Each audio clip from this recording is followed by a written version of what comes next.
नमस्कार। स्विट्जरलैंड में एक नई जिंदगी कितना रोमांचक होता है ना।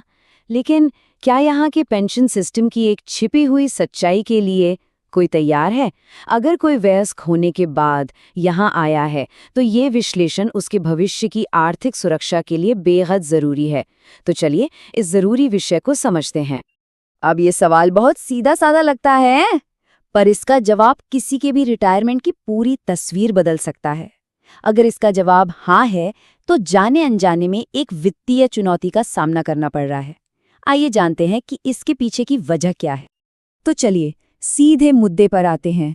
ये वो आंकड़ा है जो इस पूरी बातचीत का सेंटर है, 2.3%।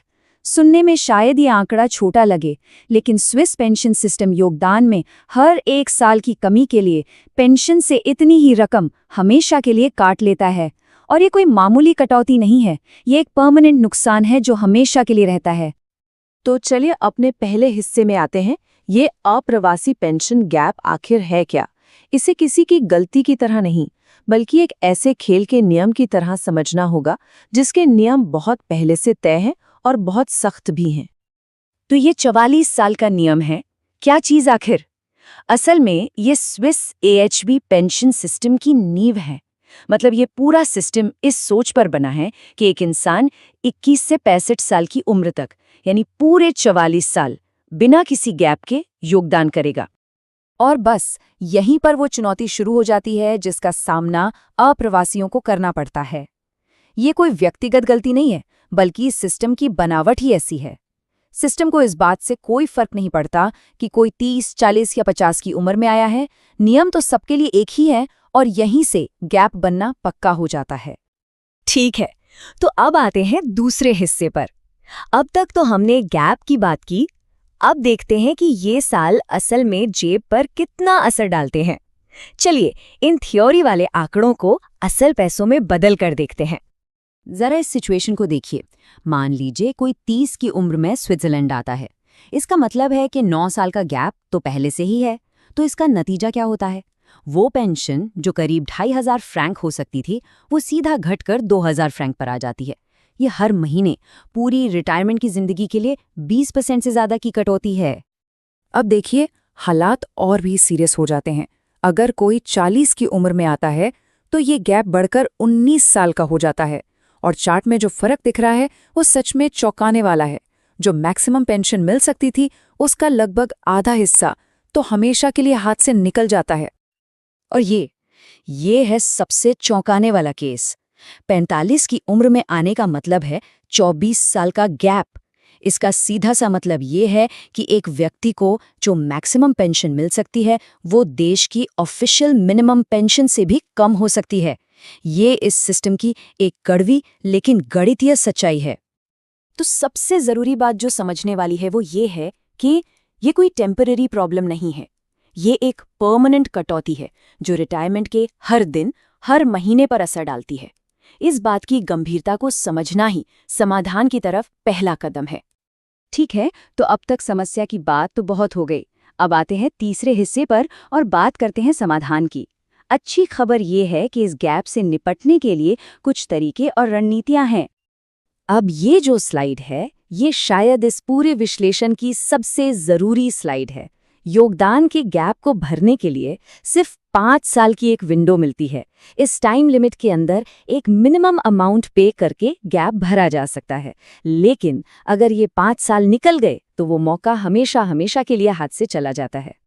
इसके अलावा कुछ और रास्ते भी हैं, लेकिन ये हर किसी पर लागू नहीं होते। एक है यूथ ईयर्स का फायदा उठाना। मतलब अगर किसी ने 17 से 20 की उम्र के बीच स्विट्जरलैंड में काम किया है तो वो साल गिने जा सकते हैं।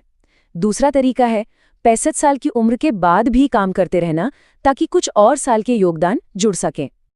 चलिए अब चौथे हिस्से में एक बिल्कुल अलग स्ट्रैटेजी पर नजर डालते हैं। अगर गैप के साल नहीं भर सकते तो क्या उन सालों की वैल्यू बढ़ाई जा सकती है जिनमें योगदान दिया गया है?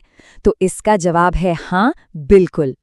एएचवी सिस्टम कुछ क्रेडिट्स देता है जिनसे औसत आय बढ़ जाती है, जैसे बच्चों की परवरिश के लिए या परिवार में किसी की देखभाल के लिए दिए जाने वाले क्रेडिट्स।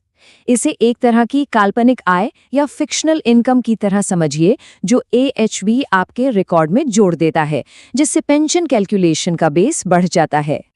लेकिन यहाँ एक बहुत जरूरी बात को समझना होगा, ध्यान से समझिए। ये क्रेडिट्स योगदान की टूटी हुई चेन को नहीं जोड़ते, मतलब ये गैप को बिल्कुल नहीं भरते। ये बस उन सालों की वैल्यू को बढ़ाते हैं जिनमें योगदान दिया गया था, जिससे औसत आय बढ़ती है और आखिर में पेंशन की रकम थोड़ी बेहतर हो जाती है। तो चलिए अब आते हैं 5वें और सबसे अहम हिस्से पर, एक सीधा साधा एक्शन प्लान। ये एक स्टेप बाय स्टेप गाइड है जिससे कोई भी अपनी स्विस पेंशन की सिचुएशन पर कंट्रोल पा सकता है। ठीक है, तो इस एक्शन प्लान को एक एक करके समझते हैं। स्टेप 1, अपने AHV ऑफिस से अपना अकाउंट स्टेटमेंट मंगवाएं। इससे ये पता चल जाएगा कि गैप कहाँ है। स्टेप 2, ऑनलाइन टूल से अपनी अनुमानित पेंशन कैलकुलेट करें। इससे अपनी स्थिति का एक मोटा अंदाजा हो जाएगा। स्टेप 3, अगर कोई काम नहीं कर रहा है तब भी मिनिमम योगदान देकर नए गैप बनने से रोकें। स्टेप 4, AHV के अलावा अपने पिलर 2 यानी कंपनी की पेंशन और पिलर 3A यानी प्राइवेट सेविंग्स को भी मजबूत करें। और आखिर में स्टेप 5, अगर हो सके तो 65 की उम्र के बाद भी काम करने के बारे में सोचें। ये स्विट्जरलैंड में अपने फाइनेंशियल फ्यूचर को सुरक्षित करने का एक सॉलिड रोड मैप है। तो इसका निचोड़ क्या है? देखिए, एक यथार्थवादी नजरिया रखना जरूरी है। ज्यादातर अप्रवासियों के लिए पूरी AHV पेंशन पाना गणित के हिसाब से लगभग नामुमकिन है। तो लक्ष्य किसी नामुमकिन चीज को पाना नहीं, बल्कि एक्टिव और स्मार्ट प्लानिंग के जरिए एक आरामदायक रिटायरमेंट को पक्का करना है। तो जाते जाते इस विश्लेषण के सबसे जरूरी आंकड़ों पर एक नजर डाल लेते हैं। पूरे 44 साल का टारगेट, हर छूटे हुए साल के लिए करीब 2.3% की कटौती, और सबसे अहम, गैप को भरने के लिए सिर्फ 5 साल की डेडलाइन। ये नंबर्स किसी भी प्लानिंग का बेस है। तो आखिर में बस एक सवाल, सिस्टम के अपने नियम हैं जो फिक्स हैं, उन्हें बदला नहीं जा सकता। असली सवाल ये है कि इस जानकारी का इस्तेमाल करके कोई अपने रिटायरमेंट की कहानी लिखने के लिए अपने नियम कैसे बनाएगा। इसका जवाब सिर्फ प्लानिंग और एक्शन में है।